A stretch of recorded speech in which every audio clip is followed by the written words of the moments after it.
We're back, and Steve Stewart's joining us from the State Journal. Steve, we're going to fly right into this. Thanks for joining us. Great to be here. We've had a lot of news with local elections the last few weeks and a ton of candidates threw their names into the race. And we talked a little bit about the show already, how they got in on the last day to register. But let's start out with mayoral candidates.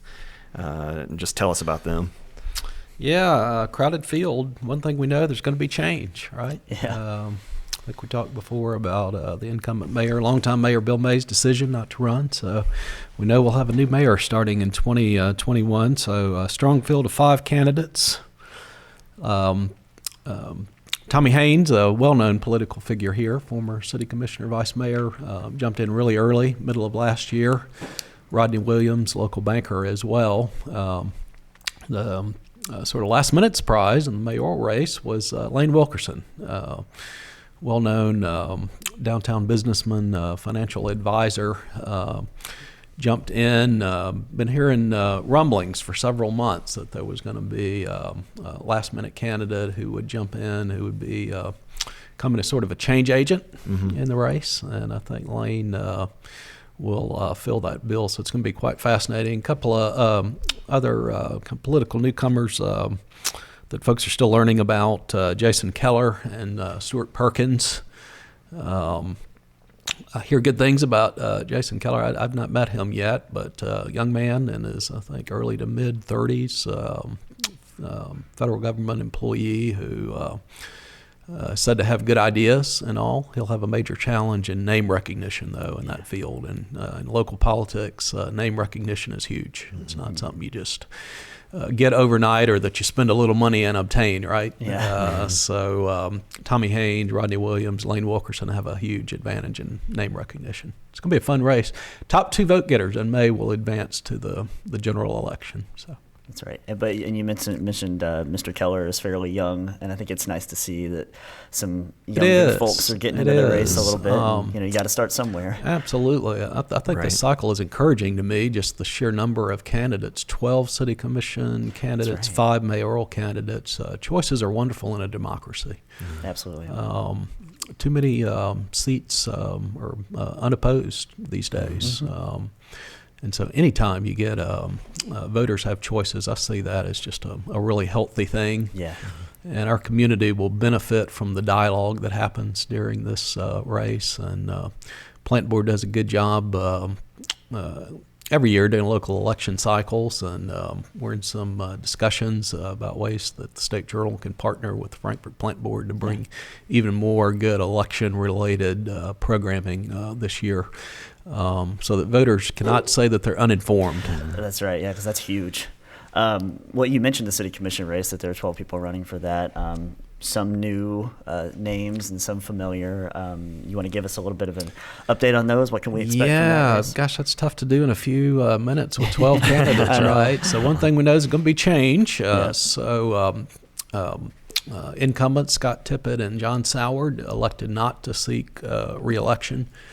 I expected those decisions, even though they weren't made public until the last minute. So we know at least 2 of those 4 non-mayoral seats will change hands. And what an interesting field it's going to be.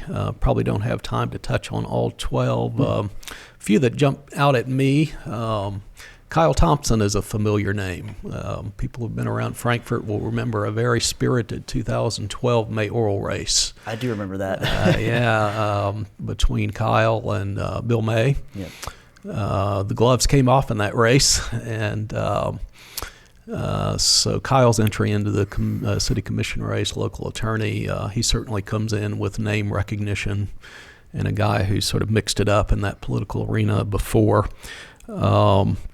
The 2 incumbents who are running, Eric Wisman and Patricia Waldridge, incumbency's powerful in an election. So you got to think as we will have 8 of these 12 candidates who will advance to November.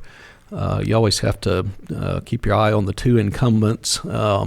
Familiar name, new generation, Kelly May. Kelly, son of Bill May. That's right. So do we carry that torch in Frankfort and pass it to a new generation? Yeah.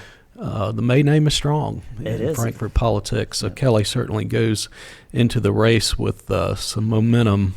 Plant Board customers, viewers will certainly recognize the name Anna Marie Pavlik Rosen, former chairman of the Frankfurt Plant Board, has entered the race. And boy, that's going to be fascinating. Ms. Rosen, having not been reappointed to the plant board, stays active in local politics by entering the race. Name recognition is not a problem for Miss Rosen either, so that will be really interesting as well. Interesting to see her possibly move to the other side of that coin, also from being on the board to being on city commission, helping appoint. Exactly right, from being the appointee to one who will have a voice in the appointment. So it's really fascinating. If I were going to pick sort of a dark horse to keep an eye on who does not have a lot of name recognition right now, keep your eye on Diane Strong.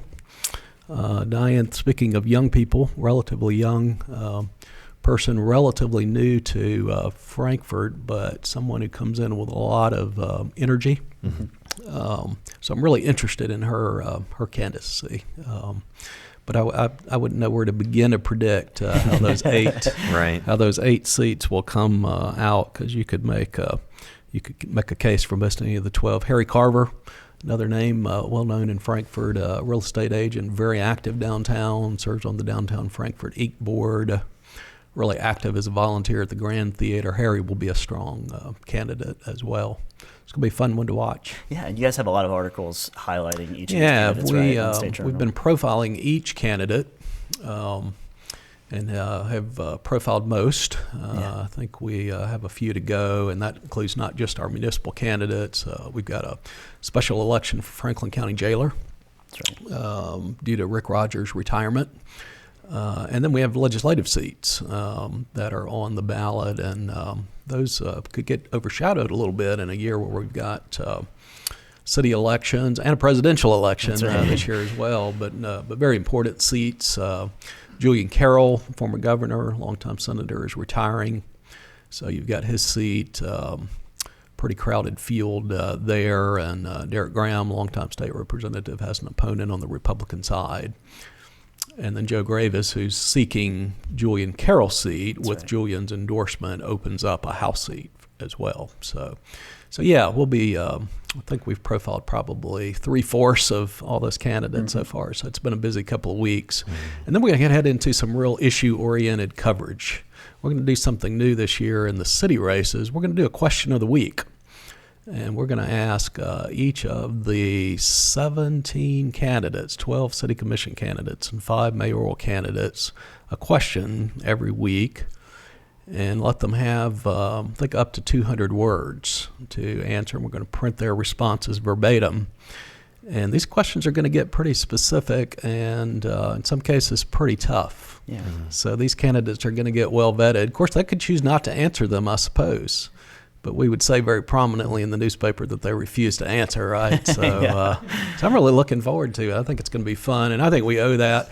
I think that's a gap sometimes in election, is really honing in on the issues and asking tough questions. And we do a good job in this community with forums.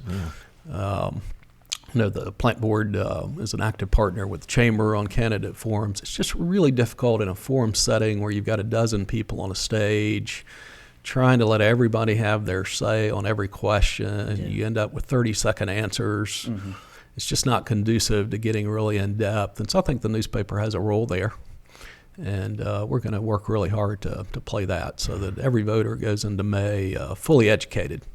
It's a good idea. It's like a weeks-long candidate forum, written forum. Yeah, I think that's a great idea. Absolutely. Yeah. And we may ask give readers the opportunity to submit some questions. We have a pretty good bank of questions already that we've identified based on some things that have been in the headlines. And candidates, I think, owe it to voters to take some positions. A couple of things that have been in the headlines here recently that really need some community discussion. Our 2 school superintendents approached the city commission this past week seeking some assistance on some needed upgrades to athletic complexes in the community, seeking some city funding for that. We need to know where these candidates stand on these kinds of issues.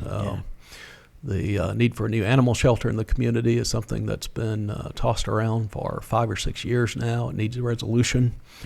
So we'll be asking candidates about that. We'll be asking them about their philosophy on appointments to the plant board. Yeah. Shocking, right? That's a big one, yeah. So look forward to having that discussion as well. Yeah, it's an exciting time here in Frankfort for politics and all the issues. And like you said, between all the great features you all are doing at the State Journal and the programming we've got here on Cable 10, I think being uninformed is not an excuse That's this right, year. absolutely. So, yeah, everybody should be paying attention to those things. And the best way to do that is to watch our upcoming Meet the Candidates shows and to stay plugged into those State Journal features that Steve mentioned and the election coverage. And you can read their work on state-journal.com.